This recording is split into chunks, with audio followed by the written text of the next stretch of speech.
Welcome to this week's Wisco Goes West, episode 17. 17. 1-7. That's the NR-17 or rated R-17, whichever you prefer in your TV ratings. Just can't vote yet. Can't vote, but you can watch rated R movies. Yay for rated R. Motion Picture Association. Warning. Anyways, come check us out at Juggernaut Productions, LLC, Facebook, or you can do it on Instagram there as well, at Juggernaut Productions, LLC, or you can find us on Twitter. Tweet. At Juggernaut_prod. Prod. That's the tweet bird. Right there. Tweet bird. We have to do a podcast now, Bird. Go away. Go. Fly, dove, fly. We're giving a little bit of a warning here. Little precursor. Couple of our topics this week are sad ones. It'll make you feel the feels. But we will do our best to keep it uplifting and spiritual. Yeah! Here we go. Music. So, this week, unfortunately, we are pausing all of our regular music review talks, and we are bringing up, of course, the legend, the icon, Prince. Thursday at 10:07 a.m., Prince was pronounced dead at his home studio elevator. Autopsy was completed Friday and soon will be released. It's going to take a couple days, I believe it's said, to get the all the details out there. Makes but sense. Sheriff Jim Olsen said that they're going to leave no stone unturned and make sure the public knows what's coming and what happened. So I like how they are taking their time and understand that it is, especially, in Process. Minneapolis, Yeah. this is going to be a huge blow just because there isn't many legends obviously there. Right. But moving on forward to our debate part, what is your favorite Prince memory and how do you feel he should be remembered? Ready, Prince. go. Done. I'll take the lead. Prince was an amazing fashion icon, and my favorite memory is not really. It's kind of more of a family memory because, again, Which growing is up good. in the Midwest. What Prince does though. Yeah, exactly. He was, like you said, the superstar next door, and frankly, every woman wanted him. Right, every woman did, Every including. man wanted him almost. Yeah, exactly. And I still do, and including my mother, who, when the Assless Chaps incident came out, he made that huge. I think it was a music video, right? Mm-hmm. And everybody loved it. Loved it. So my favorite memory is my mom freaking out about the Assless Chaps. Nice. Weird, Nice. but truth. And how should he be remembered in your eyes? Well, I mean, again, fashion icon. This guy made a huge impact on the music industry itself, and then also a big part of the couple articles we're going to post up here from Pitchfork and the Star Tribune. They made a point of he brought Minneapolis, the Midwest, up with him when he got famous. There was no. It's you talk about the Dave Chappelle episode. Let's bathe in the waters of Lake Minnetonka. Mm-hmm. That's exactly it because it was home to him. He brought it with him and throughout the entire career, and that's what as a Wisconsin boy who grew up the state over, of Prince, of course, because that's the only thing Minnesota is famous for. The only thing Minnesota. Sorry, Vikings. Queens. Anyways. I would say my favorite Prince memory. One would have, just because I'm a huge sports fan as well, as the Super Bowl halftime show. 41. When it rained on Purple Rain, pretty spectacular. So glorious. But I think the biggest thing for me as a music person, especially falling in love with rap and R&B right away when I first originally found music is he was and is a crossover genre, crossover icon. You know what I mean? Right. People of all colors listened to him and watched him. And BET actually just had a huge tribute thing, and they mentioned that Young Thug, a hip hop artist out there right now, is very much like Prince in the fact of what he wears. His style is very Prince-like, and you can see is the 2016 version of it. So it's kind of interesting to see that's my favorite memory is that he brought people together that had different views, different backgrounds, just like the David Bowies of the world, the Michael Jackson, the icons that we're missing now did. So I think that's my overall favorite Prince memory is just the fact that everyone just loved him. Yeah. How is it? I think it was a great point in this Pitchfork article. How is it? How can you be an uptight, racist, Midwestern white boy when you have a picture of a skinny black man in his underwear on your wall? Yeah, and another big thing was just his mastering rights. The way that he changed the industry in that factor is what put the music industry on this huge let's make sure the people that make the music get paid and are just taken care of. So I think there's a lot you can talk about Prince. R.I.P. R.I.P. And moving to another R.I.P. in their film and TV, it doesn't get any lighthearted, or if there was. Well, I mean, sort of. This person brought a lot of laughs to me. No, yes, a lot of laughs, but the fact of we are now without. Yeah. Doris Roberts, the Emmy-winning actress, known for being Ray Ramon's mom on Everybody Loves Raymond, unfortunately passed away peacefully in her LA home at the age of 90. So that's a good way if you're going to go out at least peacefully. Right. But my huge just really quick, it's everyone knows her work, everyone knows who she is and everything like that. Right. Again, why was she such a lovable person, and also, what was your best memory of her? Well, I think the lovable part was she always played the mom, right? She played the mom, the grandma. You knew her from Everybody Loves Raymond, so that's the mom or grandma at that point in time. And then, of course, the cult classic and Grandma's Boy. Yep. When she came out in that, you were just like, "What? Doris Roberts is the grandma! Yeah!" And you were so excited for it, What was the best memory I had of Doris Roberts personally? Everybody Loves Raymond. There's an episode where Brad Roberts, right? What's his character's name again? Doesn't matter. Raymond's brother is getting getting screwed over by this woman he married. Basically, not welcome at home, and they pretty much wanted a divorce or whatever. And so he tells his mom that she dumped me, and right in front of her even. And of course, Doris Roberts becomes the Italian grandmother that she should, and puts up for her boys and just tells this woman off, basically. And almost got to throwing fisticuffs in that episode. Yep. And that's that's a motherly instinct that you gotta love, and I guess that's Robert the part. is the brother's name. Robert, thank you. You're welcome. Sorry, it took me a little bit as well, but we got there. I think the reason why she is lovable is not only was she always portrayed as, like you said, the mother, the grandmother, but she also, I think, embraced that factor of being in that limelight, of understanding that, she needs to always be on a nice pedestal of all of her characters. Even like the Grandma's Boy is a pristine, nice, clean cut, role. So I think that was the most memorable. She's always that nice person. But my best memory is just her in Grandma's Boy. When that came out, to me, in my opinion, it pushes a lot of things when an actress like that takes on a role where she does end up drinking some weed and trips out and has a crazy party. But also the next day cleans up, has everything ready, is showing pictures. Got breakfast, right? Exactly. So I think it's that, that's what made her memorable to me, is that role and that kind of bar she pushed for actresses and actors to come out and understand that this scary thing of weed isn't always necessary to be so scary about. So, but great memories. Obviously, Everybody Loves Raymond is probably the top memories. Of course. But a little lighter, a little bit of a news. We're going to switch to sports. So the Eagles apparently wanted to copy the Rams. They're going up. Going up. So they traded and acquired for the number 2 pick from the Cleveland Browns. And what the rumors are going on is they're going to get the Rams leftovers. If it's either going to be Jared Goff from Cal or North Dakota State quarterback Carson Wentz. They're going to go 1-2. 1-2, pretty much, Saw some footage of them really quick, kind of just for kind of shits and giggles. Also, fantasy is coming up, so we got prep. But the NFL Combine and some highlights, I would say Jared Goff has it. He's kind of the scrawny, but more powerful Joe Stalvey.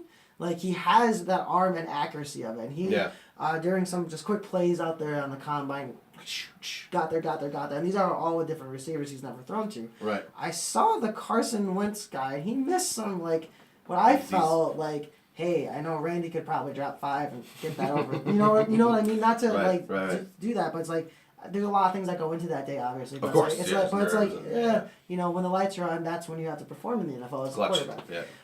But we'll put the trade details on there. The biggest thing is, though, the Eagles get the number 2 overall pick, and the Browns only go back, actually, to the 8th overall pick, which isn't that bad considering you also get a 3rd round, a 4th round, 2017's first round, and 18's second round. Yeah, you got a 1st and 2nd round pick out of that trade. Yeah. And with already your picks. And only for moving down 6 picks.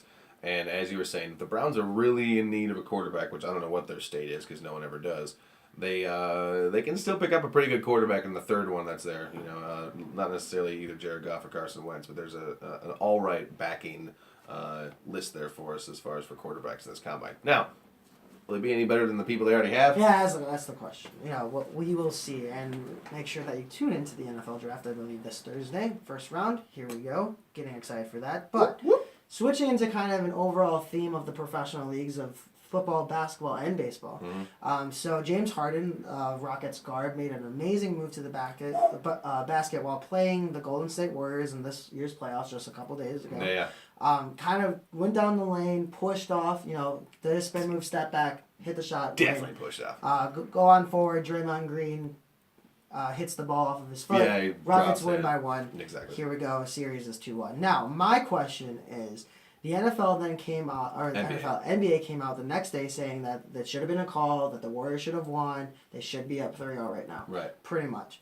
My question is, do you feel that the leagues that are at power, the NFL, NBA, and MLB, should either come out saying that they apologize, that they understand that this call was blown, this and that and the other, that the other team should have won, or is it on the factor of that they should just stand next to their product, that they produce these referees, and say, hey, these are the calls that made. Was it a blown call? Yes, but we're standing by what the game ref did. made. Yeah, exactly. So what's your... I say the latter of the two. There's no way you should be able, as an organization, as a business, you stand by what you put out there. As you said, if it's a bad ref, if it's a bad call, we have the human error within sport. That's going to happen. Right. That's why there's refs out there. Otherwise, we'd be watching machines every time and going over the replay value. But, of course, then you elongate the game. No one wants that. That's always been a discussion since the NFL decided to bring replay back in. Right. Should you... I think it's just demolishing your integrity to be like, oh, yeah, they should have won, but...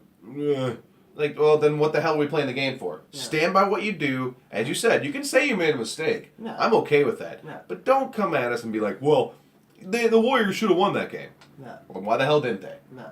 What I think they should have done is what exactly the NFL did when the Lions-Packers game was going on, when that face mask came out on Aaron Rodgers. Mm-hmm. They said that, yes, they did not, if they were out there, they probably would not have called it. Right. However, they then went on to say that they did call it, this is the ruling, kind of get over it, here we go. Yeah. And I think what this does is that it kind of shows like that sparkle limelight of that you shouldn't have won that game. The Golden State Warriors are a hot topic team right now. They're pushing sales. They're pushing all this money coming into the league. How dare you almost.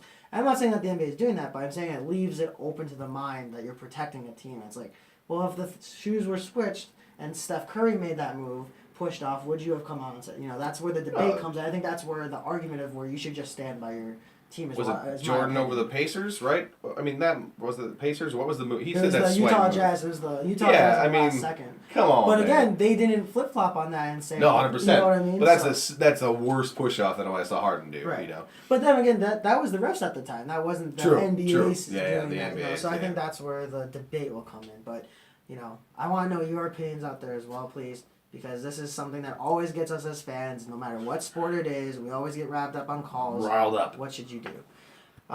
Politics. We're kind of taking a little bit of a break from the campaigns going on while those kind of finish up here in the following months. But I wanted to put a limelight because President Barack Obama still is our president. He's president.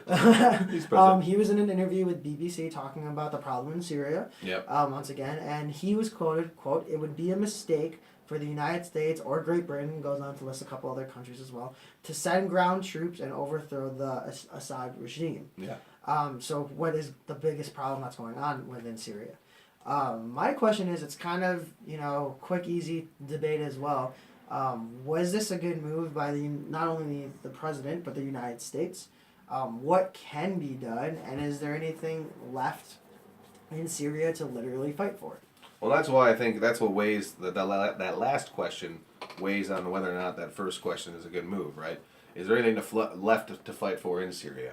Well, if there's people's lives there, I always say yes, there's something to fight for. Whether it's a bad infrastructure, there's no society left, and you're just a nomad's land of people living off the land that's there, fine. Is it a good move for us to stay away from that situation at this point in time? Based on the history of the recent years of wars we've been in Vietnam and jumping into Iraq based on what is now later in history decided as oil situations, right? Yeah, exactly, right. Oils. Yeah, exactly. It's a thing of there's money being involved that it's not for the right reasons. When we as a society jump into, or as a government jump into somewhere else in the world to save this, and who's it for us to save people as well? But of course, I like to save people. I like to be that superhero if I can. Right? Yeah, when necessary. However, on our history, when we've jumped into these things, we've gotten bit in the ass by it afterwards a few times. So take some time, assess the situation, figure out what it is, and then if we have the second question for you is what can be done. I don't know. I'm not a political guy, but if we're in the midst of these elections right now, we're talking about we can't be spending money on military spending. Bernie's getting backlash on all this is socialist stuff and blah blah. How dare he try and take our taxes? Well, if we stop doing the military spending by not going to Syria, that would help out with that aspect. Yeah. Yeah, my whole thing is, like, my last question is, the first answer is yes, there's always something to fight for. That is the land that you once, and your ancestry is there. There's history, there's culture there, within the soil of it, you know? Mm-hmm.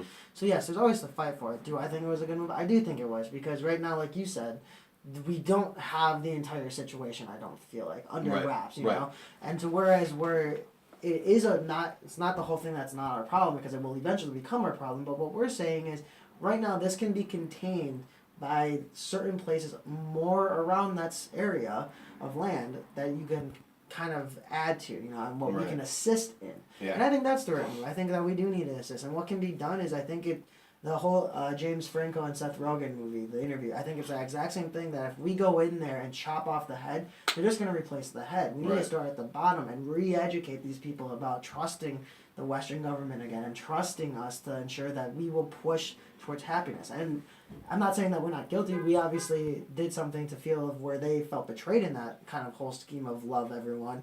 But we need to do that. We need to fix ourselves. We had that argument too. You know, before we can go give out advice, we need to fix us. What's us? So I think that should be the solution. Yeah. And I know it's not a good solution, but takes time. It's better than just jumping in there. That's the problem. It takes time. People don't understand that. We'll move on though. To Global U.S., I was telling Randy this morning while we were prepping that I was originally writing about some gun laws because there was in the news a prom actually was shot up at by a whole gun thing, and there was a whole argument on that. But as soon as I was writing that, in the midst of it, Facebook updated me and told me that the American Family Association, AFA, whose mission is to, quote, to inform, equip, and activate individuals to strengthen the moral foundations of American culture, unquote, has started a petition to boycott Target. Now, when you hear about a big kind of brand corporate name, you think, oh, it must be they did something racist. What a Target payment, you know, something Target like this. Target did something bad, right? Exactly. But I went on to read the reason why they are boycotting Target and started a petition is because they allow customers to use bathrooms based on their gender identity. Target released the following statement saying, quote, we believe that everyone, every team member, every guest, and every community deserves to be protected from discrimination, end quote. My questions. Mm-hmm. What side do you agree with and why? And is this kind of like the next big topic? You know, we're in the midst of, you know, the American justice system that's kind of getting recognition but not there. We have gun control, obviously that's a very hot topic. Racism, obviously still a very hot topic. But is the LGBT community rights the next thing? And if so, how do we balance and prep ourselves for that change and balance of religion and all the other freedoms that we're trying to protect? I'm confused as to why we split up bathrooms in the first place. I don't know. I'm very confused by that. I guess I get it. Maybe a safety thing. Maybe there was men versus women. Well, I think a lot of it came down to also sanitation of how the two genders then go to the bathroom, where it is easier. Obviously, women have to have more stalls and this and that and vice versa. I guess that makes sense. So you can see where I'm going with this, though. There's no need that we have to have a freaked out situation of, oh my God, now there's men going in the women's bathroom because, you know, their genitalia suggests they're men even though they identify with the woman identity. So I'm very confused as to why this is even a big topic. Yes, I believe it will be the next big topic because we as Americans are ignorant and cannot learn to just get along. Unfortunately, heaven forbid, we have bathrooms. I don't care. First time I got introduced to unisex bathrooms, I was at Beloit College probably 10 years ago. And I just went to the bathroom. I'm hanging out, taking a leak, and some girl walks in as I'm using the urinal. And I kind of looked at her all weird. She jumps in the stall. I even said something like, is this the men's bathroom? She goes, no, they're unisex. Blew my mind, right? Because I was brought up in a society that, holy shit, there's unisex bathrooms? Right. Maybe we just go back to that, people. Learn how to use the same bathroom, piss in the same pot like we do in our own homes. It's not crazy. I don't understand how a place like the American Family Association, with a motto to inform, equip, and activate individuals to strengthen the moral foundations of American culture. That's a huge debate on itself of what is the American culture and stuff like that. But my whole thing is that going to the bathroom is a very private situation, and I believe that is why we first started to separate, because obviously men and women do have a different standard of how they like to use the bathroom. Put stalls in everywhere then, right? No, but hold on. But I think that's what divided it, right? And so we have these two, and I think, yes, that's fine. If that's your establishment, I'm fine with going to the bathroom with women or without women. But when it comes to telling me where I can and cannot go, and I'm a paying customer, that's none of your business. Yeah. I'm going to go in where I feel like I identify with that person, because again, I can't sit here and say you don't identify with this or that or the other. Right. So I think that's where I love Target, and why I always have loved Target is because they have been pushing since they started great things and values, and this is another one saying that we're not getting into the debate of bathroom situations. We are saying that each person has a right to be free from discrimination, right. and that's it. And that's where I love it. They didn't go into the debate of this or that, or even the LGBT community, but that's why I loved it. I think that it is the next topic, because it just like introducing marijuana and guns and race and stuff like that, there's going to be a change, and there's going to be some fight back, obviously, in that to move it forward. But I think these are the things that come with it. I think the way that we balance is we try, and I know it's a stupid motto and people don't always follow it, but we try and learn from our mistakes. Yeah. Because we all understand what it means to be picked on, especially even more so when you're trying to identify who you want to be versus just your religion. And that, but growing up, like, do I identify with being a man, and what quote unquote man trends are and stuff like that. So I think we need to just be ready for it. I think we need to understand that this isn't a disease. This is just something that is a lifestyle, and we should start learning to accept it now before there's going to be more and more gay people out there, and that's the way it should be. And that's the way it should be. I'm going to stop and throw in a random section that I forgot back a while ago. 5 seconds of MLB. Go. Brewers 7-11 right now, playing the Phillies today, and they're gonna jump on to CJ Perón's Cubs Tuesday. Boom.